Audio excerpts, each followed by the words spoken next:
With our FNIRSI1014D Oscilloscope version 3, it is a good idea to carry out the calibration procedure before taking measurements. First, switch on channel 1 and channel 2 using the CH buttons. Next, press the menu button and use the toggle control to select base calibration. Press OK to begin the calibration process. Wait a few moments while the oscilloscope completes the calibration. Once finished, the calibration is complete and the FNIRSI1014D is ready to use.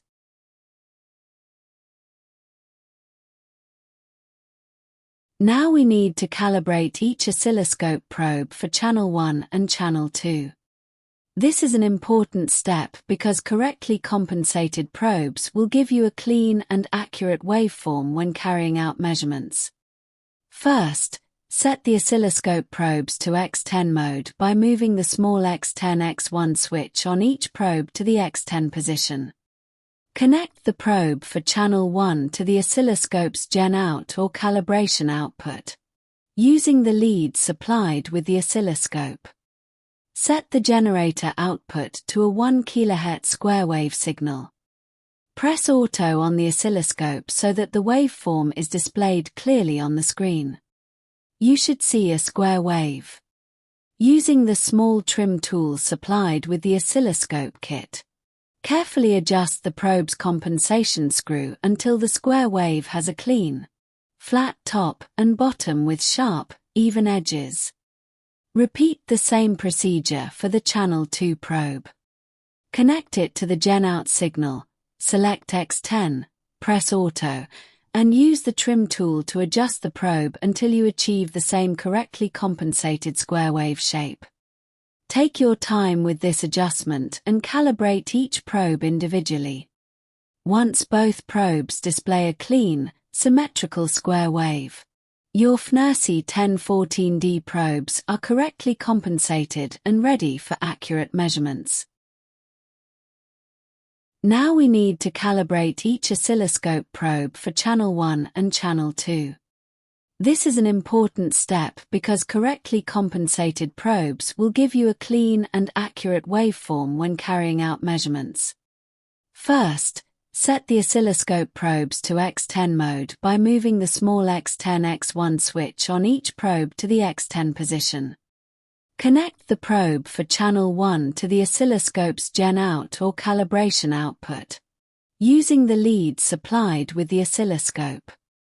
Set the generator output to a 1 kHz square wave signal. Press Auto on the oscilloscope so that the waveform is displayed clearly on the screen. You should see a square wave. Using the small trim tool supplied with the oscilloscope kit, carefully adjust the probe's compensation screw until the square wave has a clean, flat top and bottom with sharp, even edges. Repeat the same procedure for the channel 2 probe. Connect it to the gen out signal, select X10, press Auto, and use the trim tool to adjust the probe until you achieve the same correctly compensated square wave shape. Take your time with this adjustment and calibrate each probe individually. Once both probes display a clean, symmetrical square wave, your FNIRSI1014D probes are correctly compensated and ready for accurate measurements. Now we can connect a signal from your function generator to channel 1 of the FNIRSI1014D. Once the signal is connected, press the Auto button and the oscilloscope will automatically adjust the settings so that the waveform is clearly displayed on the screen. You will now be able to see the input signal. Take a moment to look at the slow button. This allows you to change certain adjustments more slowly or quickly, depending on how you want to work. It can be particularly useful when making fine adjustments to the waveform. Next, try pressing the Run as Stop button at the top right of the oscilloscope. This will freeze the waveform currently displayed on the screen. Even if you disconnect the signal cable from channel 1, the captured waveform will remain visible. You will also see Stop displayed at the top left of the screen, indicating that the oscilloscope has stopped acquiring the signal. Press Run again to restart the oscilloscope. The display will return to live operation, and the waveform will disappear if there is no longer an input signal connected to channel 1. Reconnect your function generator signal and the waveform will appear again. Now adjust the vertical voltage control knob. As you turn the control, you will see the waveform change size vertically on the display. The voltage per division value shown on the screen changes accordingly, allowing you to increase or decrease the amount of voltage represented by each vertical grid division. Finally, press Auto once again. The FNIRSI1014D will automatically select suitable time base, voltage, and trigger settings, giving you a clear and stable waveform ready for further measurements. Now let's take a closer look at the Channel 1 settings. Press the CH1 button to bring up the Channel 1 menu. Then use the toggle control to move through the available settings. Toggle through until you reach the ×10 setting. You will see this change reflected in the Channel 1 information displayed at the top middle of the screen. This provides a quick visual indication of how the channel is currently configured. Press the CH1 button again and use the controls to change the setting back to ×1. You can now see the setting change on the display. This is useful because you can quickly check at any time whether channel 1 is configured for ×1, ×10, or another available probe setting. The channel 1 display also shows the coupling setting, making it easy to see whether the channel is set to AC or DC coupling. This information is displayed along with the other channel 1 settings, so you can quickly confirm the configuration before taking a measurement. It is always worth checking these settings before making measurements, particularly the probe attenuation and AC or DC coupling, as an incorrect setting can affect the voltage displayed on the oscilloscope. Now we are going to change the trigger setting so that the oscilloscope is not always using a 50%. Press the menu button and use the toggle control to find the trigger settings. Locate the automatic 50% option and switch this setting OFF. With automatic 50% triggering disabled, we can now adjust the trigger level ourselves when required. We prefer this method because it gives us greater control over exactly where the waveform triggers. We will look at the trigger menu and its various functions in more detail later in the video, including how to manually adjust the trigger level and obtain a stable waveform. Now we will adjust the display brightness on the FNIRSI1014D to suit your viewing conditions. Press the menu button and use the toggle control to find screen brightness. Turn the control knob to increase or decrease the brightness until the display is comfortable and clear for your surroundings. Once you have selected the brightness level you require, press OK to confirm the setting. You can then adjust the scale brightness in the same way. Use the control knob to increase or decrease the brightness of the scale and grid markings on the display until they are easy to see without being too bright. When you are happy with the setting, press OK to confirm. These brightness adjustments allow you to customize the FNIRSI1014D display for different lighting conditions, whether you are working in a bright room or a darker environment. Now we will look at how to capture and save a waveform on the FNIRSI1014D. This can be very useful when you want to keep a record of a signal or analyze it again later. First, connect your signal and make sure the waveform is clearly displayed on the screen. Once you are happy with the waveform, press the S Picture button once. This captures a picture of the current screen, including the waveform and any measurements that are displayed. Next, press the S Wave button once. This saves the waveform data so that it can be recalled and examined again later. To view your captured picture, press the menu button and select Picture Browsing using the toggle control. Press OK, and the oscilloscope will display the captured image as a fixed picture, showing the waveform and any measurements that were on the screen when it was captured. You can use the buttons below the display to move between your saved pictures, allowing you to view the previous or next capture. You can also use wave browsing from the menu. This is particularly useful because, unlike a simple picture, the saved waveform can be examined and measured again. When viewing a saved waveform, you can make further adjustments using the vertical position controls, the measurement functions and the cursors. This means you can return to a waveform at a later date and take additional voltage or time measurements without having to recreate the original signal. This can be especially useful when working on electronics projects, fault finding, or testing, as you can save an important waveform and return to it later for further analysis.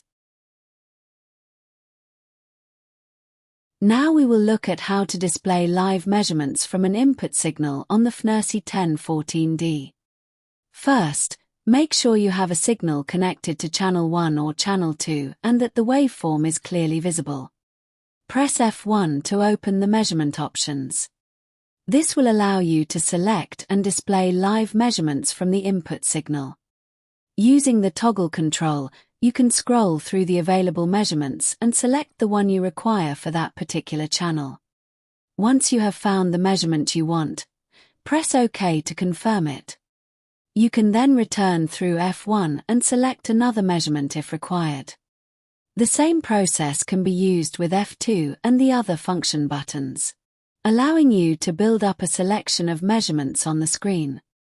You can choose measurements for channel 1, channel 2, or both channels, depending on what you are testing.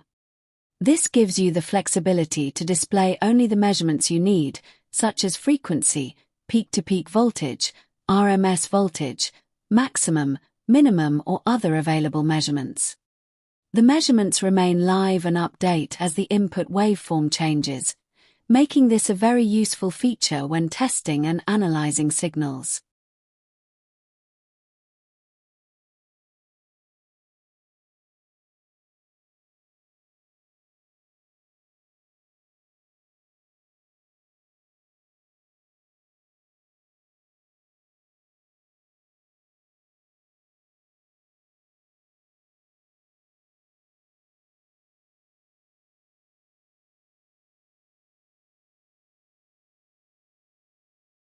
Now we will take a closer look at the trigger menu on the FNIRSI1014D.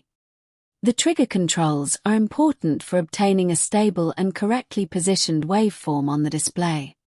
Press the trigger menu button to open the available trigger settings. Selecting mode will show the currently selected trigger mode on the left-hand side of the display. Here you can choose between options such as auto, single and normal, depending on how you want the oscilloscope to respond to the incoming signal. You can also change the trigger edge by pressing the edge button. This allows you to select whether the oscilloscope triggers on the rising or falling edge of the waveform. The 50% button provides a quick way of setting the trigger level to approximately 50% of the waveform amplitude. This can be useful for quickly obtaining a stable display. When using two channels, you can choose which channel is used as the trigger source. Press the CHX button and select the required channel, allowing you to trigger from channel 1 or channel 2. This gives you full control over the trigger source, trigger mode, trigger edge, and trigger level, which can be particularly useful when working with different types of signals.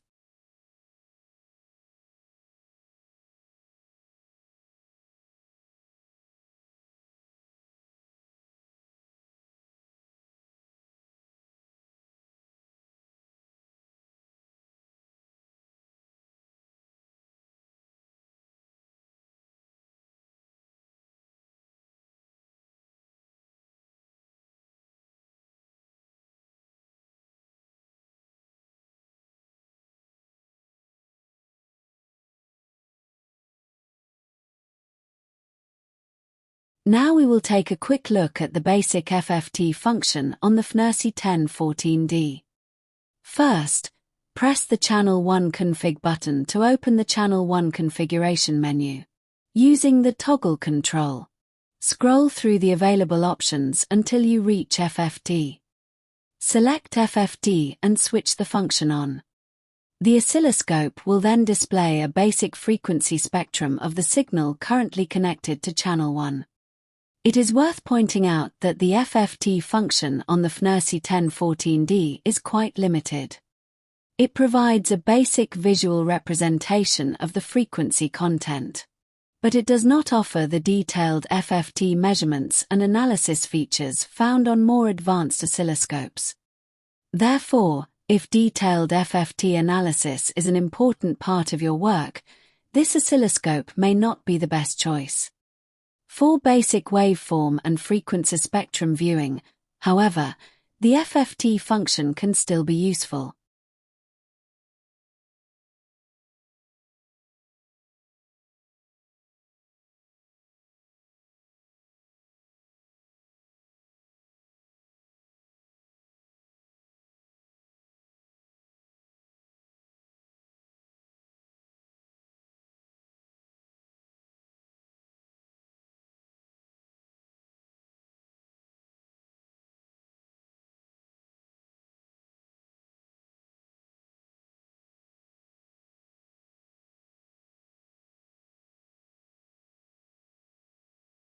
Cursor measurements are a very useful feature on the FNIRSI1014D when you want to accurately measure specific points on a captured waveform.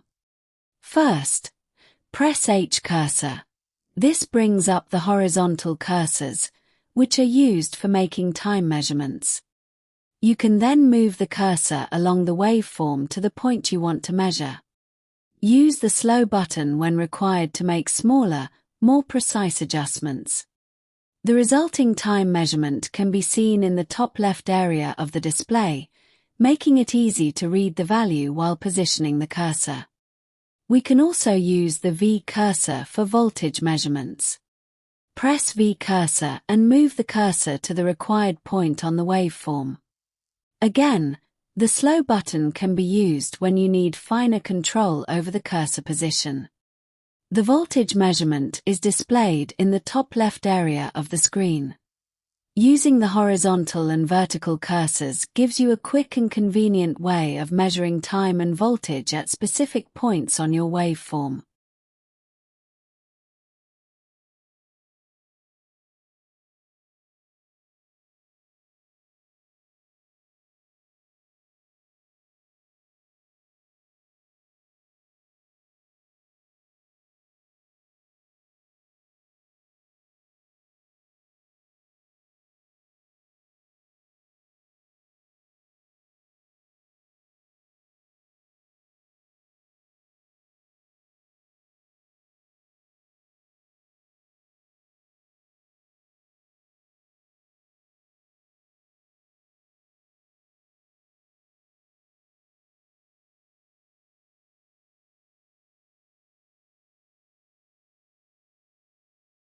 We are now going to look at how to measure DC voltage using the FNIRSI1014D oscilloscope.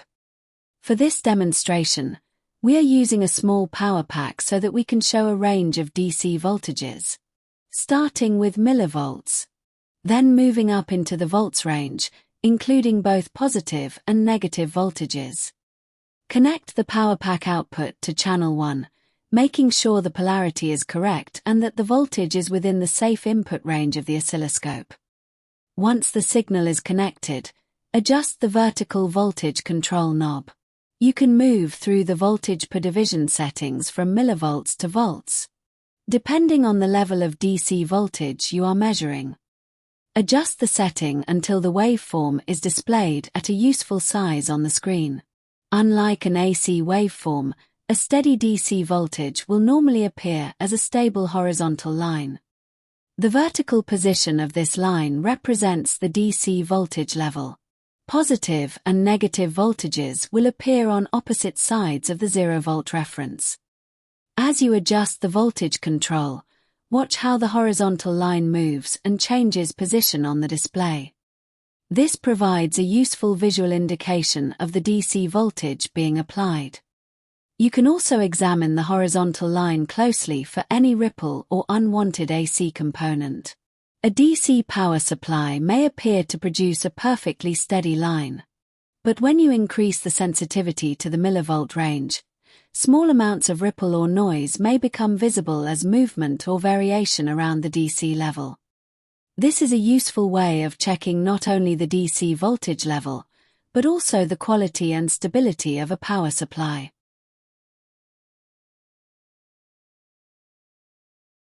We are now going to look at how to measure DC voltage using the FNIRSI1014D Oscilloscope. For this demonstration, we are using a small power pack so that we can show a range of DC voltages, starting with millivolts, then moving up into the volts range, including both positive and negative voltages. Connect the power pack output to channel 1, making sure the polarity is correct and that the voltage is within the safe input range of the oscilloscope. Once the signal is connected, adjust the vertical voltage control knob. You can move through the voltage per division settings from millivolts to volts, depending on the level of DC voltage you are measuring. Adjust the setting until the waveform is displayed at a useful size on the screen. Unlike an AC waveform, a steady DC voltage will normally appear as a stable horizontal line. The vertical position of this line represents the DC voltage level. Positive and negative voltages will appear on opposite sides of the 0-volt reference. As you adjust the voltage control, watch how the horizontal line moves and changes position on the display. This provides a useful visual indication of the DC voltage being applied. You can also examine the horizontal line closely for any ripple or unwanted AC component. A DC power supply may appear to produce a perfectly steady line. But when you increase the sensitivity to the millivolt range, small amounts of ripple or noise may become visible as movement or variation around the DC level. This is a useful way of checking not only the DC voltage level, but also the quality and stability of a power supply.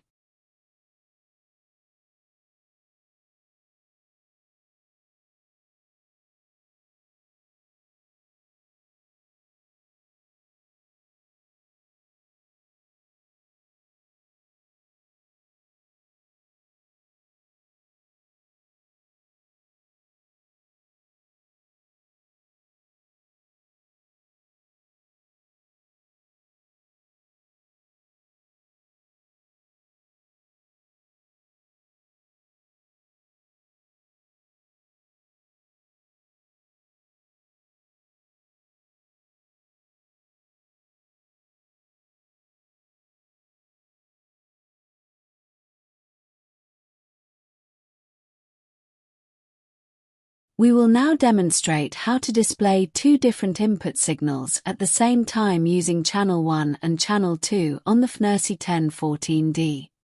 First, switch on channel 1 and channel 2 using their respective channel buttons. Connect one signal to channel 1 and a different signal to channel 2. For this demonstration, we are using signals with different frequencies and voltage levels so that you can clearly see how the oscilloscope handles both inputs simultaneously. Once both signals are connected, you will see the two waveforms displayed together.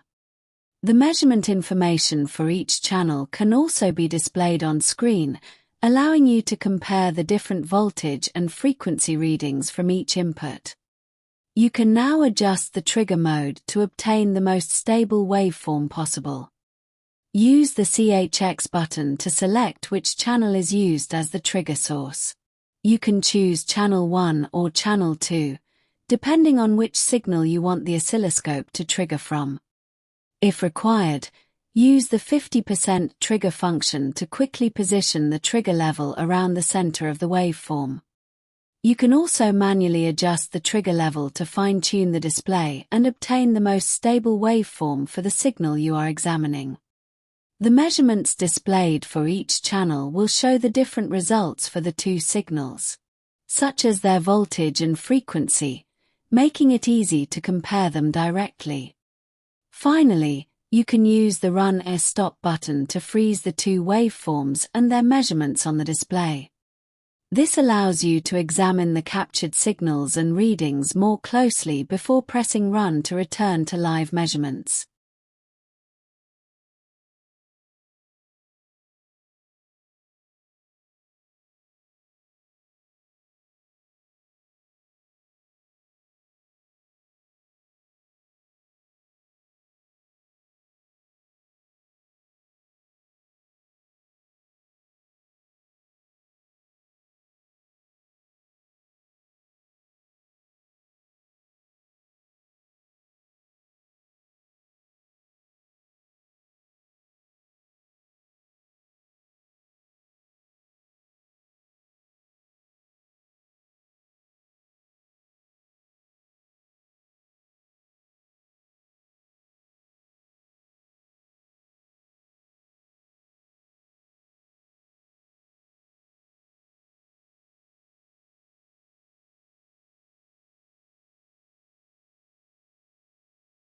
Now we will take a look at the GEN function, which provides a built-in signal generator on the FNIRSI1014D. This allows you to generate different types of signals and feed them directly into the oscilloscope for testing. First, connect a BNC cable from the GEN-out connector to channel 1. You can use a suitable BNC to BNC lead or the cable supplied with your oscilloscope, depending on the connections available. Next, press the GEN button to open the signal generator settings. Press the OK button at the top of the oscilloscope to move through the different generator options. You can select the frequency, wave, type, and duty cycle. Start by selecting the frequency you require. Use the controls to adjust the frequency to your chosen value. Next, select the type of waveform you want to generate, such as a sine wave, square wave, or other available waveform. For this demonstration, we will select a square wave. You can then adjust the duty cycle. As you change the duty cycle, watch the waveform displayed on channel 1. You will see the shape of the square wave change as the generator output is adjusted. The oscilloscope's on-screen measurements can now be used to check the signal being produced by the generator. For example, you can compare the displayed frequency and voltage measurements with the settings selected in the GEN menu.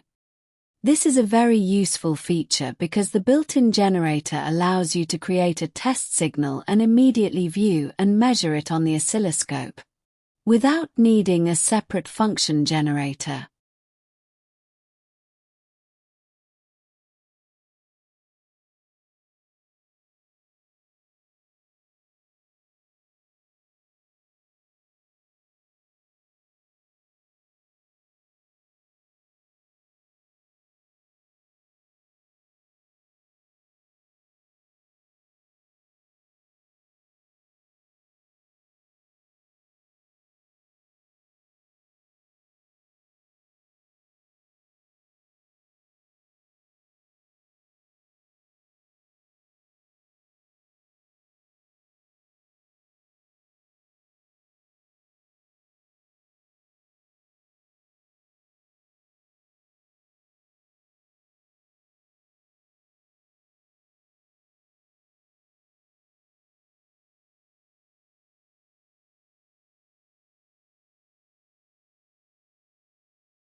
We hope you have enjoyed our brief introduction to the FNIRSI1014D oscilloscope and found the video useful.